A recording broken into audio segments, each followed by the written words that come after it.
అంటే నువ్వు 5 ఏళ్ల పాటు ముఖ్యమంత్రిగా ఉన్నావా, నటించావా, పడుకున్నావా, పబ్జీలు ఆడుకున్నావా? అక్కడ పెట్టింది బిల్లు కాదు, తీర్మానం. ఈరోజు పార్లమెంట్లో పెట్టింది బిల్లు. దాని నుంచే ఇప్పుడు మిథున్ రెడ్డి వాళ్ళందరూ వాకౌట్ అయిపోయారు. వీఆర్ నాట్ ఫార్ అమరావతి అని. బావీగన్కి సపోర్ట్గా ఉంటారేమో వాళ్ళందరూ. ఏంటో నువ్వు మాట్లాడేది? కౌన్సిల్ నుంచి పిలుస్తారా? భవిష్యత్తులో కూడా రాజధానిని ఎవరు మార్చకుండా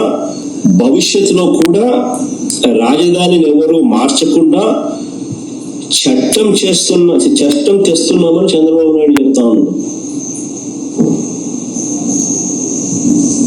భవిష్యత్తులో కూడా రాజధానిని ఎవరు మార్చకుండా చట్టం తెస్తున్నామని చంద్రబాబు చెప్తా ఉన్నాడు.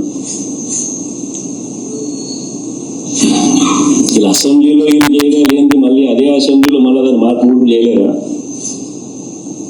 క్లియర్గా అర్థమైంది కదా. చంద్రబాబు నాయుడు గారు చట్ట పద్ధతి ఎలా తీసుకొస్తామని చెప్తున్నారు. దాన్ని కూడా సరిగ్గా పలకడం రాని మన మాజీ, అది వదిలేయండి. సో మళ్ళీ అదే మనం పవర్లోకి వస్తే నువ్వు రావు ఫస్ట్ థింగ్.